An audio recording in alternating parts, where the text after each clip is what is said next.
Hi all, we are about to begin shortly. During the course of the webinar, if you have any queries, you may please use the chat window to raise the point. Thank you all to all our listeners for joining this webinar. We are excited to have this session with you all on demystifying the European accessibility directives, and we are assured that by end of this session, a lot of our viewers will be tremendously benefited from this. I want to quickly introduce our panelist and speaker of this session. We have Rishiraj Gera, Senior Vice President in Education Services at Magic EdTech, as one of the contributors of this session. Rishiraj Gera has over 20 plus years of industry experience, where he has led mid to large scale learning products organizations in the areas of innovation, educational solutions, platforms, and content, ranging from digital publishing and mobile application development. Our second panelist of the session is the Accessibility Practice Lead at Magic EdTech, Tarveen Kaur. Tarveen is actively engaged in building new class digital accessibility solutions for education. At Magic, she handles a team for end-to-end phase of the project planning, estimation, scope finalization, test cases, test plan, and execution. Our third expert panelist and the speaker during the course of this webinar will be Ritesh Chopra, AVP in Education Services at Magic EdTech. Ritesh heads the European and APAC region at Magic Software and has been associated with the team in helping innovate multiple born accessible solutions, leveraging the bleeding edge technologies that create learning more sustainable, accessible, and immersive. So without much ado, taking this further, I hope you will have a fruitful and knowledgeable session today. Over to you, Ritesh.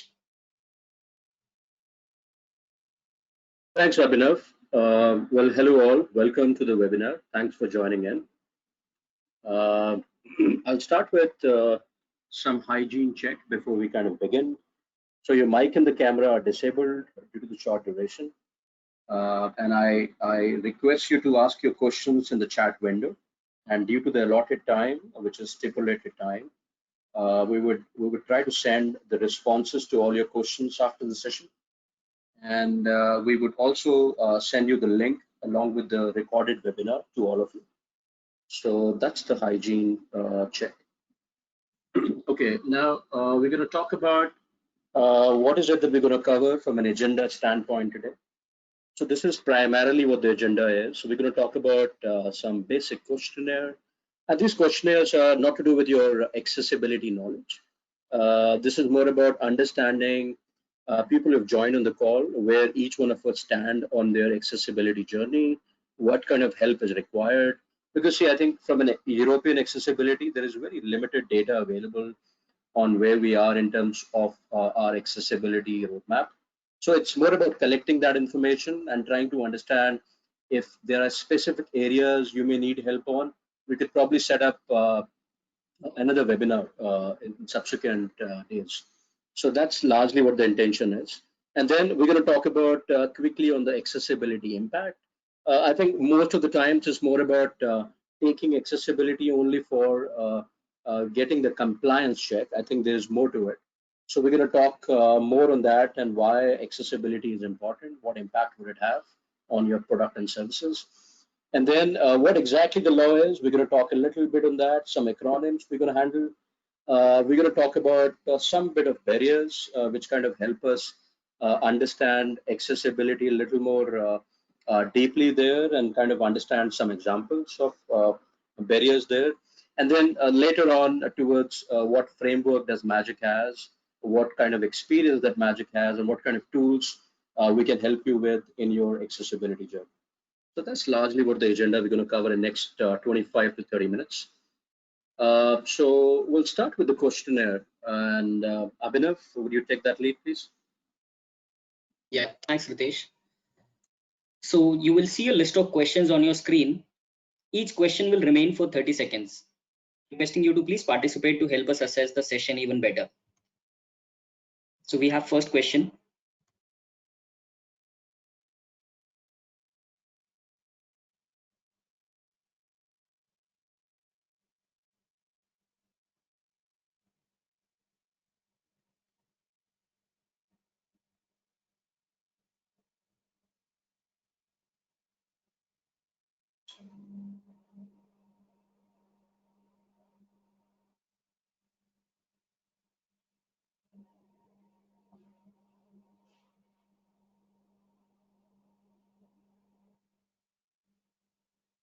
Thank you for answering. We are moving on to the next question.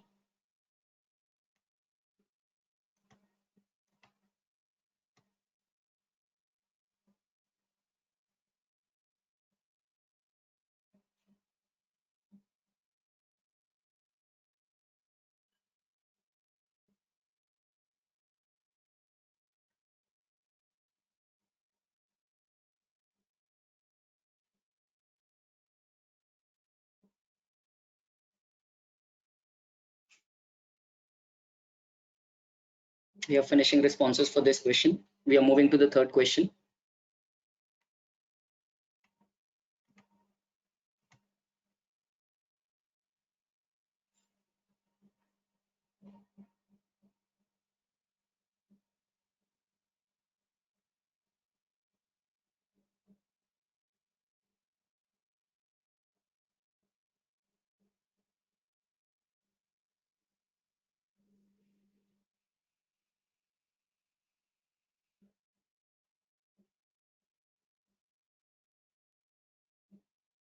Thank you for this participation. We'll just move on to our last question.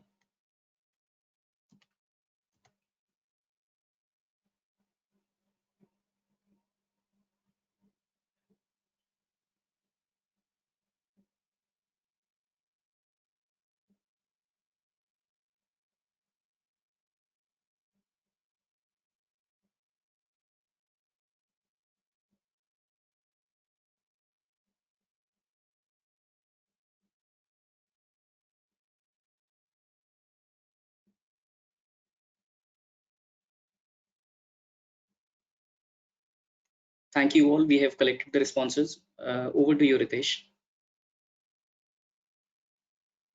Well, thanks everyone. Thanks, Abhinav. So what we're going to do is we'll probably look at the result of this survey towards the end of this presentation, of course, if the time allows. We'll move on to the core of the presentation now. So I'll start with a very famous quote from Tim Berners-Lee, and I think everyone, I'm sure, who are here in the forum today understand the importance of accessibility and why is it there. I think to kind of quickly talk about this, it is more about contributing to an equal society. And I think it's often said that education is a great equalizer, but I think I would say a lot of education and digital resources which are available today are not accessible. So I think accessibility would certainly ensure that education would bring in that equalizer, that equality to the society. So that's largely on that code. So I'll quickly jump on that. So we'll talk about some data, and I think this is largely from the data by the official EU. So there are almost about 80 million people affected with disability. This typically about 18 to 20% of the entire EU population, and I think it's a great divide. It's a big chasm that we need to fill in. So this shows the need for an accessibility, because these people require help and understanding on ensuring that all those products and services are available for them as well. So that's largely some data around that. I'll quickly move on to the next slide. Okay, so I think this is kind of an important slide. I will spend some time on this slide. And before we kind of dig deeper into the topic and understand this is more of understanding. I think there are three pivots of any business. We have the product, which is more about the revenue side of work. Then we have the users, which is your target audience, and then of course society as a whole. While you're creating products and services, what is it that you do for society as a whole? So I think what the slide covers is largely what accessibility would have to kind of enhance your product. So one thing what product could do, or what accessibility could do to your product, is to have your product a global reach. Say if you're taking your product to say US market, or you are having a global reach, it can certainly help you once you have accessibility implemented in your product. And I'm sure it's going to have better user acceptance of your product. The ease of use gets enhanced in your product. And I think from my experience, just to add on to other points beyond the list here, um, I think your product could also have a better product searchability once we kind of have accessibility implemented. I'm sure people from the learning world understand that there's a lot of metadata which goes into content, into digital content. And once we kind of have those tags and those metadata put into the product, the searchability gets enhanced of your product. And the other point is it also, in the longer run, what I've seen is it also helps you do some cost savings while you're building your product as born accessible, rather than taking accessibility as an afterthought. So that's on the product side. On the user side, I think definitely it helps create a better experience and enhance learning effectiveness, if I have to say, from a learning standpoint, because that's largely what the aim is, to kind of improve effectiveness of learning. And society as a whole, as we discussed, does get benefited by bringing in an overdue equality for all in the digital space. So this is on the impact side. Let me talk about, okay, this is like a core of our presentation today. We're going to talk about what does a law says, what is the actual law, and some acronyms that you often stumble upon, whether it's an EAA, which stands for the European Accessibility Act, or a European Web Accessibility, or EN 301-549. We're going to talk a little on that and what are some differences around each one of those. And we're going to talk some timelines which are here. So I'll start with some differences on EAA and the European Web Accessibility. So the European Accessibility Act, I think, is a much bigger law which applies to both the hardware as well as the software. It applies to both public as well as the private businesses. While the web accessibility law is applying only to the government-funded agencies and their third-party vendors. The other difference is that the Web Accessibility Directive is actively being enforced, while the EAA won't be enforced until the 2025, which the timeline that you see, the last point in the timeline that you see there. And then coming on the timelines front, I think the law came in somewhere around 2018, the European Web Accessibility Law. And 2019 was a time when it was required to adhere to all new websites which were being built after September 2019. And now 2020 September is a timeline where all existing websites, old or new, need to adhere to the law. And June 2021 is another milestone which requires all mobile apps to be adhering to the accessibility guidelines. Then 2021 is the timeline which requires that, as per the European Union, it does require that your product and services require a formal accessibility statement, and does require monitoring almost after every 3 years, which requires periodic audits, monitoring, looking at your report, and which is the timeline starting from December 2021. And 2025, as I said, is largely around the EAA, when both the private as well as the public companies need to adhere to the law. And I think just to cover on the EN 301-549, this law does talk about everything what the web accessibility includes. What it does not include is the monitoring, which is going to come in effect from December 2021. So that's what EN 301-549 is.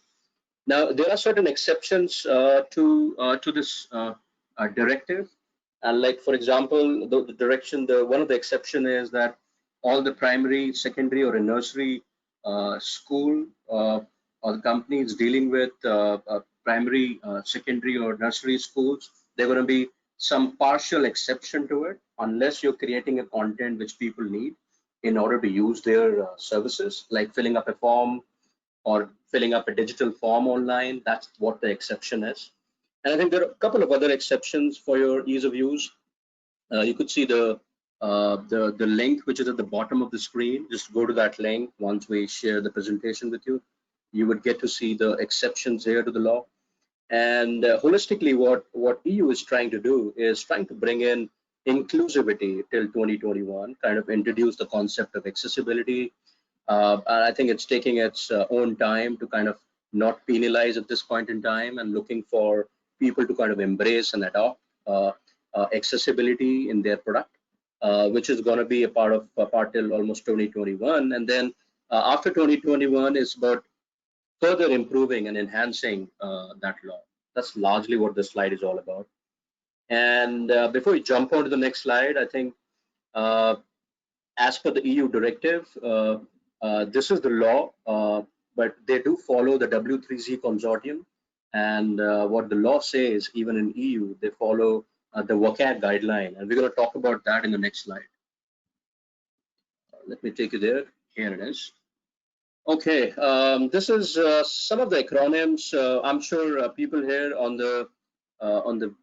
this forum would already know and understand some of these acronyms, but just to give you some information here, we'll start with A11Y, which is nothing but a number 11, which is a bridge between A and Y, which just means that there are about 11 letters between A and Y, and the short form for accessibility. On certain other jargons which are used in accessibility are WCAG, AA, and then some number which is about 1.4.1. We're going to talk a little on that. So WCAG is its standard, which was so there are two standards being rolled out so far: WCAG 2.0, which was rolled out in 2008, and WCAG 2.1, which came out in 2018. And broadly speaking, the reason why 2.1 came in is to kind of attend to the surging need as users continue to have more usage of mobile devices. And what I've also tried to do is try to attach a small graph here that you could see. The line on the top, the blue line that you could see, is it's pretty much talking about showing you the usage of mobile devices and how it has surged in Europe. And that's the reason why WCAG 2.1 is more like a requirement these days, why this requirement came in. So that's largely on the standard side. The other jargon is levels. There are 3 levels. You have A, AA, and a AAA, which is like a must do or a should do or an ideally do. The general practice is to adhere to a AA standard, because typically for product and services, most of the time AAA is either a long shot or may not be always realistically possible to adhere to those guidelines. That's largely what the level is. Success criteria is a number, and I think there were 78 of these success criteria as per WCAG, and I think these are grouped under different sections. I think the good thing there is that you just have to put in accessibility and the number like a 1.2.1 and Google it. There is a wealth of information available to kind of give you a lot of information and understanding of what that success criteria is. We're going to talk a little on that as well, probably in the next slide. So that's on the, just to give you some information, basic information of accessibility. Let me take you to the next slide. Okay, so here we're going to talk about certain barriers, and I think there are loads of impairment that a user may have, but broadly these impairments could be grouped under 4 broad categories. You have the auditory impairment, we have the vision impairment, you have the motor impairment, and the cognitive impairment. What we're going to do is today we're going to look at least 2 of these in detail and understand what does it take for us to make our products compatible to these barriers. What we're going to address is we're going to address seemingly the most easiest one, which is hearing, or the auditory one, and then seemingly the most difficult one as well, which is the cognitive. I'm going to give you my rationale of why is it seemingly the most difficult one as well. So we'll move on to the next. Let's talk about auditory. So this is some data which is available why auditory is important. Almost every 1 person out of 6 have some form of impairment, hearing impairment. So this is the importance from a data standpoint, why auditory as an accessibility is important for to address it. Okay, now we looked at what the disability is. We looked at why is it important. Now we're going to talk about what the law says. So what the law says is, while we are looking at auditory, which is about video or audio in your product, it requires a captioning or a text alternative as a part of providing that into your video or audios.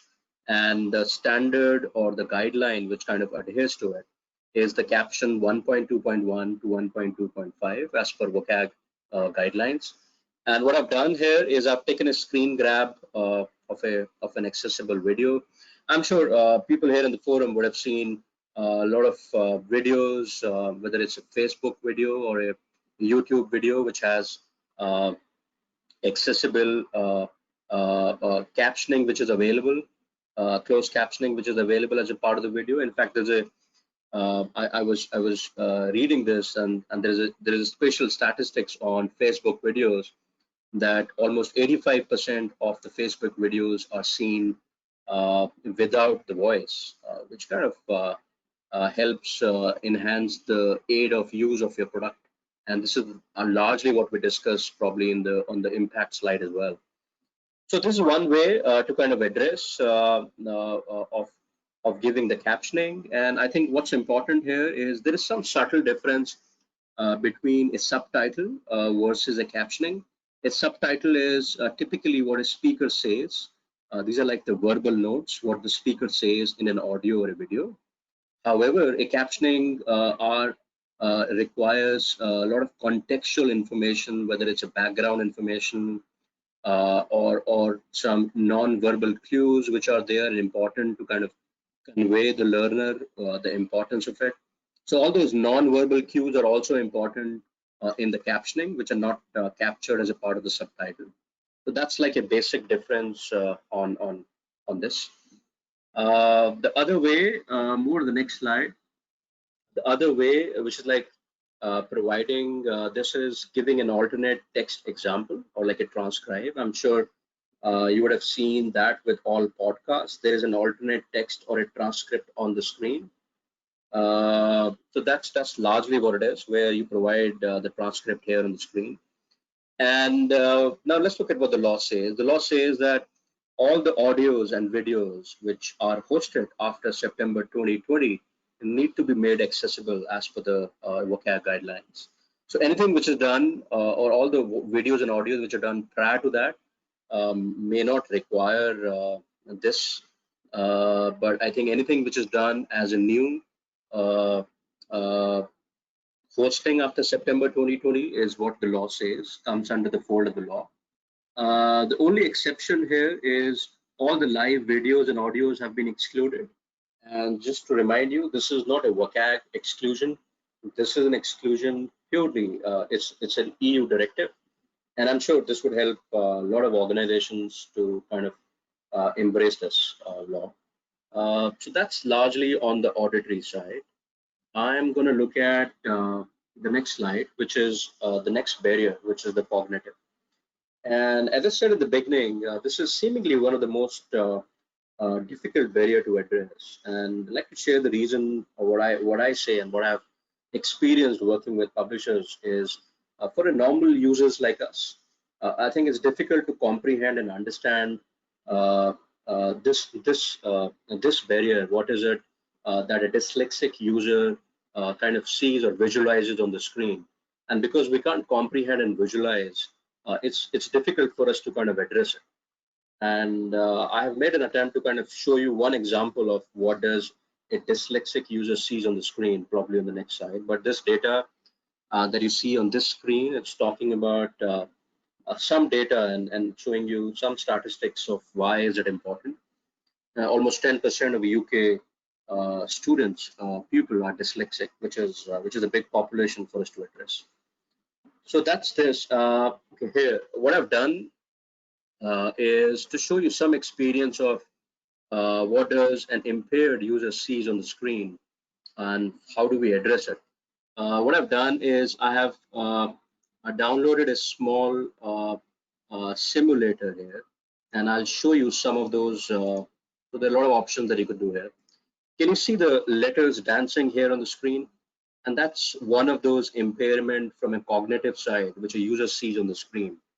And because of this, I think it's important for you to kind of create universal design while you're creating your product.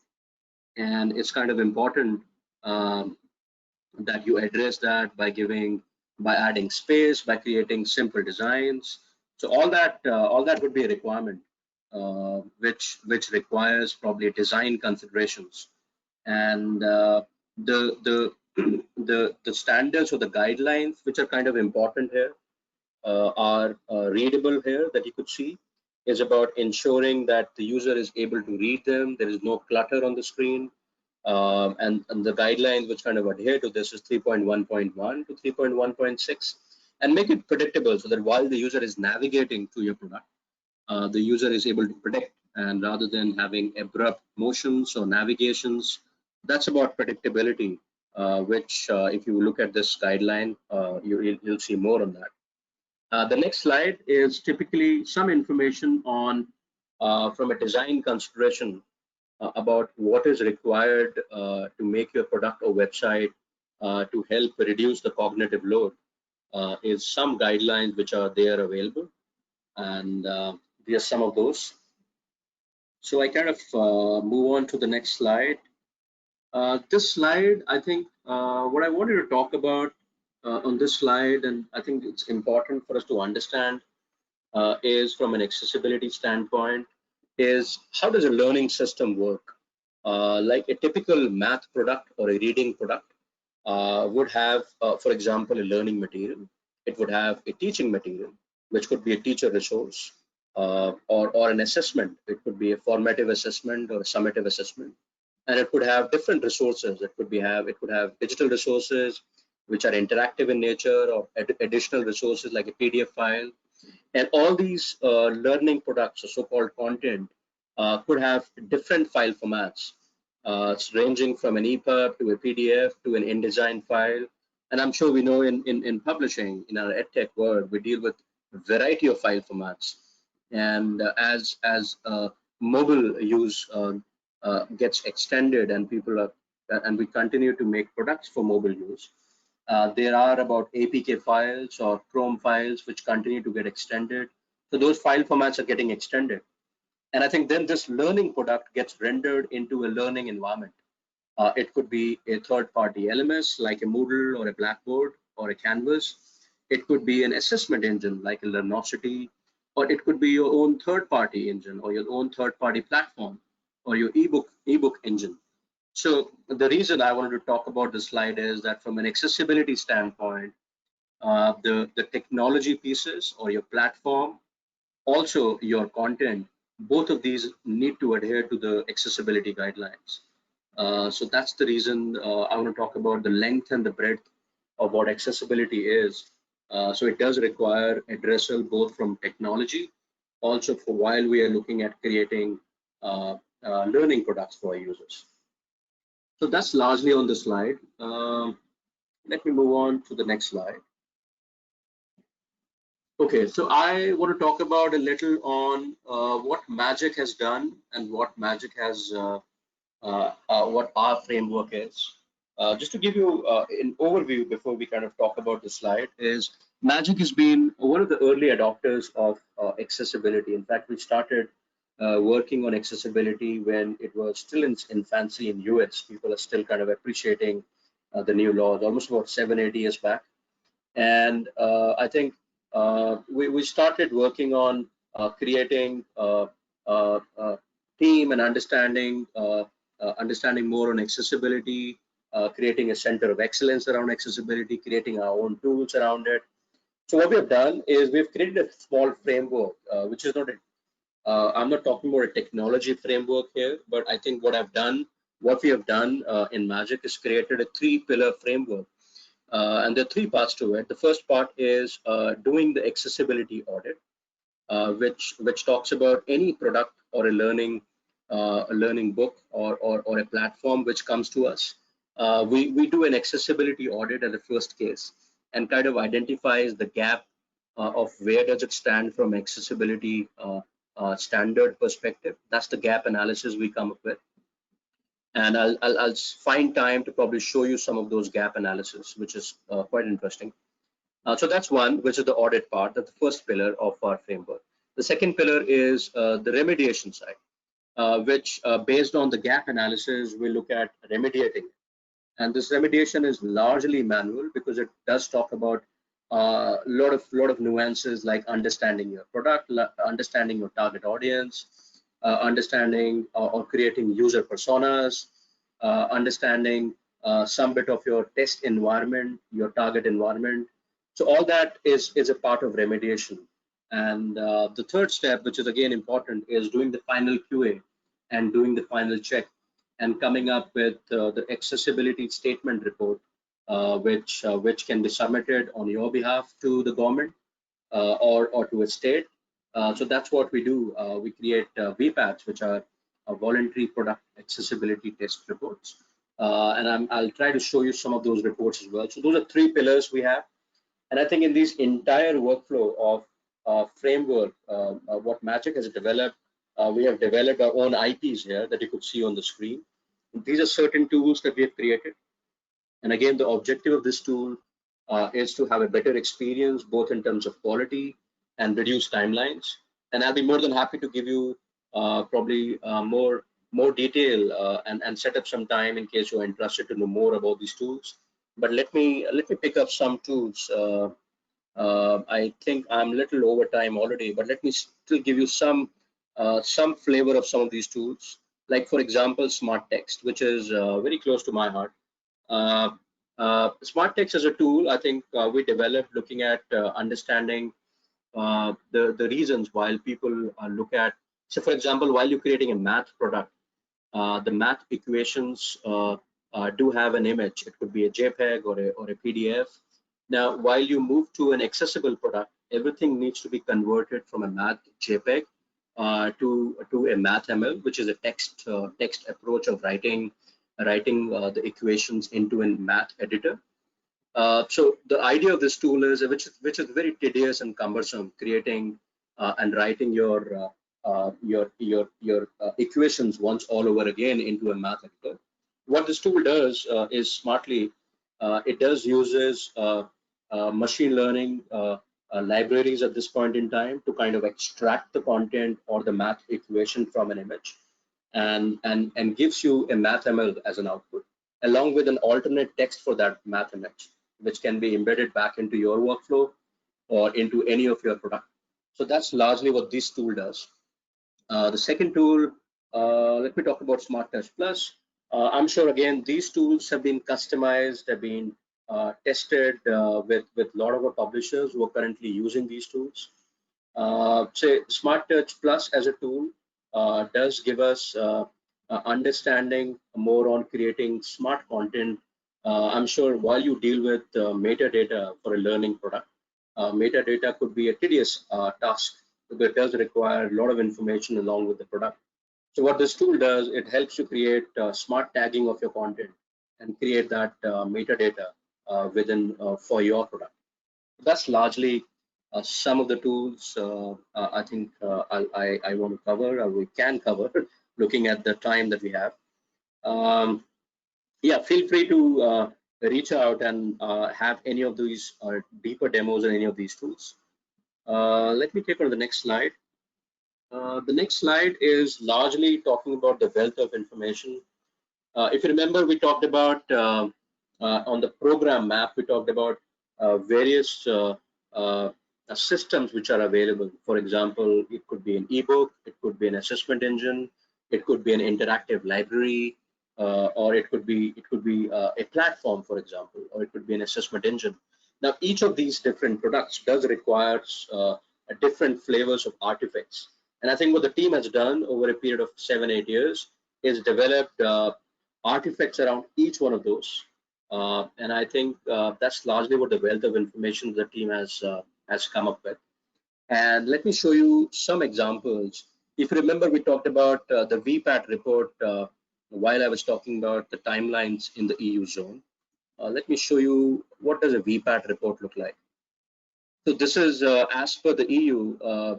This is kind of a report which is required by European Union starting from December 2021 as a requirement. So this is the report which has been filled by Magic. So we take the onus to fill the report on your behalf and submit it to the state or to the country or the government. It talks about what are the evaluation methods. It talks about, for example, if you remember, we talked about 2.0 and a 2.1. Like this specific report talks about AA standards. So this is being done for AA standard, not the 2.1. It says no here. The other interesting thing it's talking about, like for example, the success criteria. If you remember, we did talk about the 1.2.1 in the audio section. It talks about where does the product stand, the final evaluation report, where does the product stand for each of those standards. And this is what it is. It says it's support with some exception, and what the exception is being very detailed information which is being given here in this report. So that's largely what a VPAT report is. And as I said, this is the report which can be submitted on your behalf, on behalf of the publisher to the state. The other report I want to talk about quickly is the gap summary report. And again, it's a pretty interesting report. We've seen a lot of our customers have appreciated for this report, and they really like a couple of specific areas of this report. So as you can see in this report, you can see this is a visual report, a pictorial graph of where does your product stand while we look at gap analysis. So this is based on four principles of accessibility, and it talks about on each of these principles, where does the product stand. It talks about all those guidelines and the standards that we talked about.